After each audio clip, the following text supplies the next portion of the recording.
মাতৃস্নেহৰ প্ৰতিদান এনে হ'ব পাৰেনে? তুলনীয়া ল'ৰা প্ৰভাত হাজৰিকাই এয়া কি কৰিলে? 50,000 টকাৰ বাবে ভয়ংকৰ ঘটনা বৃদ্ধ দম্পতীৰ সৈতে। মাজনিশা 2 বজাত বুকু কঁপি যোৱা ঘটনা।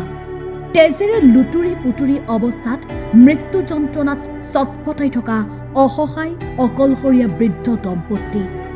মাজনিশা 2 বজাত অঞ্চল কপাই আৰ্তনাদ। প্ৰাণৰ মায়াত চটফটাই থকা বৃদ্ধ দম্পতীৰ মুখত ঘটনাৰ শিহৰণকাৰী বৰ্ণনা। ঘটনাৰ স্থান নগাঁৱৰ মৰিকলং। সময় নিশা প্ৰায় 2 বাজিছিল।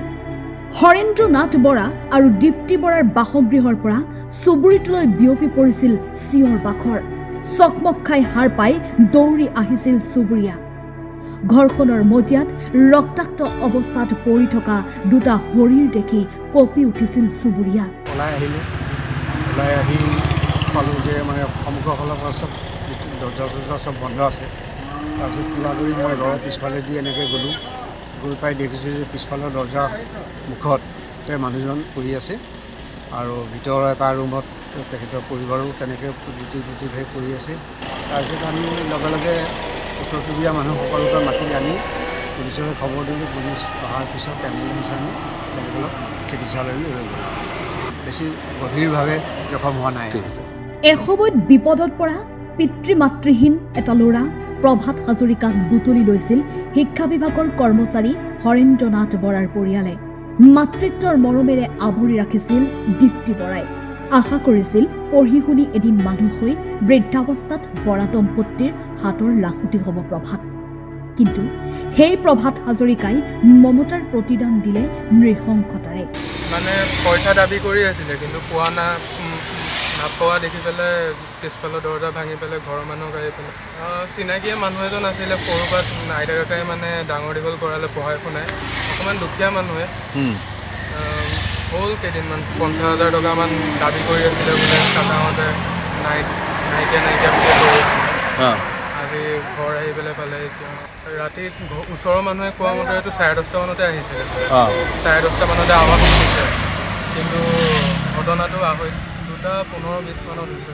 প্ৰভাত হাজৰিকাই বৰা দম্পতীক বিচাৰিছিল 50,000 টকা। টকা দিব নোৱাৰাৰ বাবে নিতৌ ফোন কৰি দিছিল ভাবুকি। কালি নিশা হঠাৎ প্ৰায় 10 বজাত ঘৰখনলৈ আহিছিল প্ৰভাত। চুবুৰীয়াই দেখিছিল প্ৰভাতক কিন্তু জনাই নাছিল কি পৰিকল্পনাৰে আহিছিল প্ৰভাত। মাজনিশা 2 বজাত ঘৰখনৰ পিছফালৰ দুৱাৰ ভাঙি প্ৰৱেশ কৰিছিল ঘৰখনত। দুৱাৰ ভঙা শব্দ শুনি কিনো হ'ল বুলি ওলাই আহিছিল দীপ্তি বৰা। লগে লগে চোকা অস্ত্ৰৰে প্ৰহাৰ কৰিছিল দীপ্তি বৰাক। পত্নীক বচাবলৈ যোৱা হৰেন্দ্ৰ নাথ বৰাকো আক্ৰমণ কৰিছিল প্ৰভাতে। উপৰ্যুপৰি বৃদ্ধ দম্পতীক দাৰে ঘপিয়াই পলায়ন কৰিলে। লৈ গ'ল বৃদ্ধ দম্পতীৰ সকলো ধন সোণ। কেৱল ইমানেই নহয়, এই ঘটনাক দুৰ্ঘটনাৰ ৰূপ দিবলৈ হৰেন্দ্ৰ বৰাৰ বাসগৃহৰ ভিতৰত অগ্নি সংযোগৰো কৰিছিল অপচেষ্টা। চুবুৰীয়াৰ তৎপৰতাত কোনোমতে ৰক্ষা পৰে বৃদ্ধ দম্পতী। চিকিৎসাধীন অৱস্থাত থকা হৰেন্দ্ৰ নাথ বৰা আৰু দীপ্তি বৰা বৰ্তমান বিপদমুক্ত। সমগ্ৰ ঘটনা সন্দৰ্ভত আৰক্ষীয়ে আৰম্ভ কৰিছে তদন্ত। স্নিফাৰ ডগৰ জৰিয়তে ঘটনাস্থলীত উপস্থিত হৈ আৰক্ষীৰ বিশেষ দলে চলাই আছে অভিযান। পলাতক অভিযুক্ত প্ৰভাত হাজৰিকাক বিচাৰিও আৰক্ষীৰ অনুসন্ধান অব্যাহত। প্ৰায় 4:30 বজাত আমাৰ নাইট পেট্ৰলিং পাৰ্টিয়ে মানে খবৰ পাইছিলে মোক যে ধৰক হৰেন্দ্ৰ নাথৰ ঘৰত মানে তেনেকৈ ডকাইতি কাম এটেম্পটো মাৰ্ডাৰ হিচাপত তেনেকৈ খবৰ এটা দিছিলে। বা ঘটনাস্থলীলৈকে মোৰ ষ্টাফৰ লগত গ'লোঁ মই। তো গৈ পিনি দেখিলোঁ ধৰক তেখেতসকল মানে তেনেকৈ তেজেৰে আছিলে আৰু অৱস্থাত মানে ধৰক হৰেন্দ্ৰ নাথ ফ্ল'ৰতে আছিলে আৰু দীপ্তি মানে বাইদেউগৰাকী তেখেতে বিচনালৈকে তেখেতক উঠাই আনিছিলে মানে তেতিয়ালৈকে। আৰু ঘৰৰ মানে আপোনাৰ ইও আছিলে পৰিয়ালবৰ্গও আছিলে তেতিয়ালৈকে। তাৰপৰা আমি যেতিয়া সোধপোছ কৰি গম পালোঁ মানে এইটো একচুৱেলি ডকাইতি নহয় ঠিক, তেওঁলোকৰ চিনাকি পোহপাল মানে সৰুতে আছিলে প্ৰভাত হাজৰিকা নামৰ ল'ৰা এজন। তো তেখেতে মানে সৰুতে ধৰক 10-12 বছৰ বয়সত আহিছিলে। 5-6 বছৰমান তেওঁলোকে পঢ়ালে লিখালে।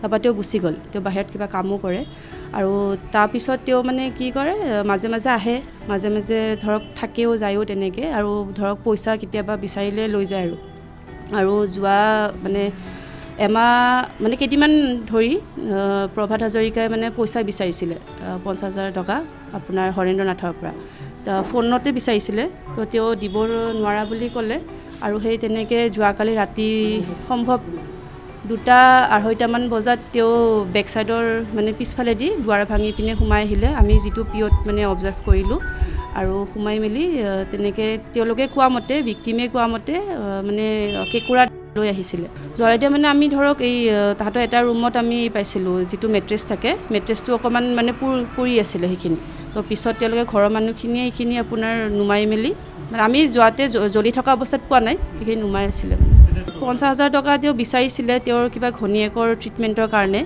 তেওঁ কেইদিনমানৰ পৰাই বিচাৰা বুলি কৈছে 3-4 দিনৰ পৰা ফোন কৰি আছে বুলি কৈছে মানে সঠিককৈ আমি ধৰক ক'ব নোৱাৰিম কাৰণ ভিক্টিম যিগৰাকী হৰেন্দ্ৰ নাথ তেখেতে বৰ্তমান মানে চিকিৎসাধীন অৱস্থাত আছে নগাঁৱৰ পৰা বিজু গোহাঁই ৰিপৰ্ট টাইম 8